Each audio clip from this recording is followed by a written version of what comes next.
السلام علیکم دوستو، میں ٹھیک ہوں، امید کرتی ہوں کہ آپ بھی ٹھیک ہوگے۔ آج کا ہمارا ٹاپک ہے حضرت عیسیٰ ابن مریم علیہ السلام کے بارے میں۔ حضرت عیسیٰ ابن مریم علیہ السلام فلسطین کے علاقے بیت لحم میں پیدا ہوئے۔ اللہ تعالیٰ نے آپ علیہ السلام کو بنی اسرائیل کی طرف نبی بنا کر بھیجا۔ اللہ تعالیٰ نے آپ علیہ السلام کو آسمانی کتاب انجیل عطا فرمائی۔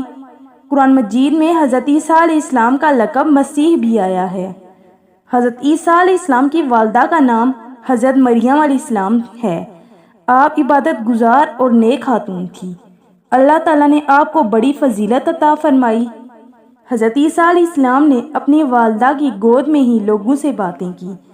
ارشاد ربانی ہے، وہ بچہ بول اٹھا، بے شک میں اللہ کا بندہ ہوں، اس نے مجھے کتاب عطا فرمائی ہے اور مجھے نبی بنایا ہے اور مجھے بابرکت بنایا جہاں بھی میں ہوں، اور مجھے نماز اور زکوٰۃ کا حکم فرمایا جب تک میں زندہ ہوں، اور اپنی والدہ کے ساتھ اچھا سلوک کرنے والا بنایا ہے، اور اس نے مجھے سرکش نافرمان نہیں بنایا، اور سلامتی ہے مجھ پر جس دن میں پیدا ہوا اور جس دن میں وفات پاؤں گا اور جس دن زندہ کر کے اٹھایا جاؤں گا۔ بے شک حضرت عیسیٰ علیہ السلام نے اپنی دعوت کا آغاز 30 سال کی عمر میں کیا۔ حضرت عیسیٰ علیہ السلام نے اپنی قوم کو ایک اللہ تعالیٰ کی عبادت کرنے کی تلقین کی۔ آپ علیہ السلام نے اپنی قوم کو جھوٹ، فریب، حسد اور بغض جیسی برے اخلاق ترک کرنے کی تاکید کی۔ آپ علیہ السلام نے اپنی قوم کو حلال و حرام کے بارے میں بھی بتایا۔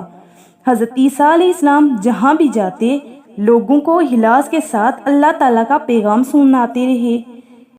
اس طرح آپ علیہ السلام کے پیروکاروں میں اضافہ ہونے لگا۔ جو لوگ حضرت عیسیٰ علیہ السلام پر ایمان لائے، قرآن مجید میں ان کے لیے لفظ حواری استعمال ہوا ہے۔ یہ بات آپ علیہ السلام کے مخالفین کے لیے ناقابل برداشت تھی۔ انہوں نے حکومت وقت کے ساتھ مل کر آپ علیہ السلام کی جان لینے کی کوشش کی۔ اللہ تعالیٰ نے ان کی سازش کو ناکام بنا دیا۔ اللہ تعالیٰ نے حضرت عیسیٰ علیہ السلام کو اپنی قدرت سے زندہ آسمانوں پہ اٹھا لیا۔ سبحان اللہ۔ قرآن مجید میں ہے، بلکہ اللہ نے انہیں اپنی طرف اٹھا لیا اور اللہ بڑا غالب، بڑی حکمت والا ہے۔ بے شک حضرت عیسیٰ علیہ السلام آسمانوں پر زندہ ہیں۔ وہ قیامت کے نزدیک دنیا میں دوبارہ تشریف لائیں گے، زمین پر شریعت محمدی کے مطابق زندگی بسر کریں گے۔ آپ علیہ السلام زمین پر اللہ تعالیٰ کا نظام نافذ کریں گے، دجال اور اس کے ساتھیوں کا بھی خاتمہ کریں گے۔ بے شک اللہ تعالیٰ نے آپ کو بہت زیادہ معجزات بھی عطا کیے تھے۔ آپ علیہ السلام مٹی کا پرندہ بنا کے اس میں پھونک مارتے تو وہ اللہ تعالیٰ کے حکم سے اڑنا شروع کر دیتا۔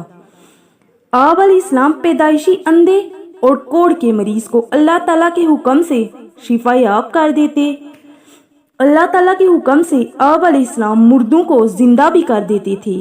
بے شک آپ علیہ السلام اللہ تعالیٰ کے حکم سے لوگوں کو بتا دیتے تھے کہ وہ کیا کھا کر آئے ہیں اور ان کے گھر میں کیا کچھ موجود ہے۔ حضرت عیسیٰ علیہ السلام اللہ تعالیٰ کے سچے نبی اور رسول ہیں۔ آپ علیہ السلام کی زندگی میں ہمارے لیے یہ نصیحت ہے کہ ہم دین کا کام اخلاص سے کریں اور مشکلات اور پریشانیوں سے ہرگز نہ گھبرائیں، کیونکہ اللہ تعالیٰ اپنے نیک بندوں کی ہر حال میں مدد کرتا ہے اور انہیں کبھی بے یارو مددگار نہیں چھوڑتا۔ جو لوگ دین کی خاطر سختیاں برداشت کرتے ہیں انہیں آخرت میں کامیابی ملے گی اور اپنے رب کی بارگاہ میں سرخرو ہوں گے۔ بے شک